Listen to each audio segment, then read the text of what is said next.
अस्सलाम वालेकुम जी। जी वाले सर क्या हाल चाल है? ठीक है जनाब। तबीयत से ठीक है? ठीक है। हाँ जी। सहूलियात ठीक है यहाँ पे? हाँ जी।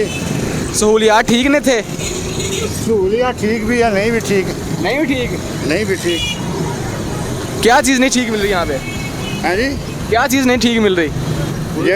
ਜਿਹੜੇ ਪੁਲਿਸ ਵਾਲੇ ਆ ਉਹ ਵਾਕਫ ਜਿਹੜੇ ਲੋਕਾਂ ਨੂੰ ਉਹਨਾਂ ਨੂੰ ਚੀਨੀ ਲੈ ਕੇ ਦੇਂਦੇ, ਦੂਜਿਆਂ ਨੂੰ ਨਹੀਂ ਦਿੰਦੇ। ਤੁਸੀਂ ਔਰਤਾਂ ਖੜੀਆਂ ਰਹਿੰਦੀਆਂ, ਕੋਈ ਨਹੀਂ ਕਿਸੇ ਦੀ ਪਰਵਾਹ ਨਹੀਂ ਕਰਦਾ। ਕੋਈ 200 300 ਲੈਣ ਲੱਗੀ ਹੋਈ ਆ, ਜਿਹੜੇ ਵਾਕਫਕਾਰ ਉਹਨਾਂ ਨੂੰ ਦੇਈ ਜਾਂਦੇ ਆ ਅਲੱਗਾ ਚ ਜਾ ਕੇ, ਦੂਸਰਿਆਂ ਨੂੰ ਕੋਈ ਨਹੀਂ ਪੁੱਛਦਾ। अच्छा। ਅੱਲਾ ਹੀ ਪੁੱਛਣ ਵਾਲਾ ਵਾ ਯਾਰ। ਬਸ ਕੀ ਕਵਾਂ, ਇਹ ਹਕੂਮਤ ਸਾਡੀ ਨਹੀਂ ਐਤਕੀ ਚੰਗੀ, ਪਤਾ ਨਹੀਂ ਕਿਹਨਾਂ ਨੇ ਇਹਨੂੰ ਸਲੈਕਟ। नहीं हुकूमत कह रही है कि उन्होंने बड़ा इंतजाम किया ਆਹ ਦੇਖ ਲਓ ਜਾ ਕੇ ਇੰਤਜ਼ਾਮ। कोई इंतजाम ਸਵਾਰ ਹੋਣ ਡੇ, ਜ਼ਲੀਲ ਹੋਣ ਡੇ ਲੋਕ ਅੰਦਰ ਚੀਨੀ ਨਹੀਂ ਰੋਜ਼ੇ ਮਿਲ ਦੇ ਨਾਲ ਮਿਲਦੇ 2 3 ਸੇ ਲੈਣ ਲੱਗੀ। ਜਿਹੜੇ ਵਾਕਫਕਾਰ ਉਹ ਜਾਈ ਜਾਣ ਡੇ ਲੈ ਕੇ ਮਜ਼ੇ ਖਰਗੋਸ਼ उन्होंने ਲੈ चीनी दे रहे हैं? ਹਾਂਜੀ ਉਹਨਾਂ ਨੂੰ ਦੇ ਰਹੇ। ਜਿਹੜੇ ਵਾਕਿਫ ਕਰ ਉਹਨਾਂ ਨੂੰ ਚੀਨੀ ਦੇ ਰਹੇ ਬਾਕੀ ਨਹੀਂ ਮਿਲ ਰਹੀ?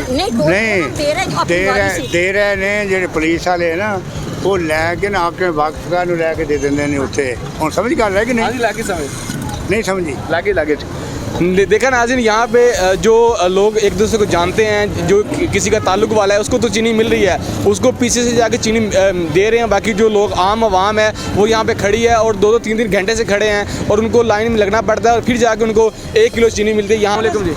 ਵਾਲੇਕਮ हाँ ਸਲਾਮ। जी की हाल चाल माँ जी? ਠੀਕ ਠਾਕ। ਜਿਹੜੇ ਜਾਣਨ ਵਾਲੇ ਉਹਨਾਂ ਨੂੰ 7-7 ਕਿਲੋ 8-8 ਕਿਲੋ ਚੀਨੀ ਦਿੰਦੇ।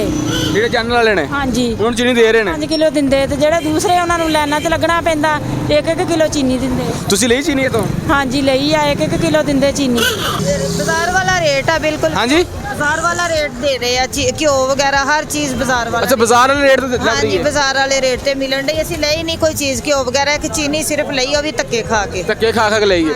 नाज़रीन आप देख रहे हैं कि यहाँ पे आवाम को उसी तरह ही यहाँ पे जलील होना पड़ रहा है जिस तरह आम आवाम पे बाहर जलील हो रही है।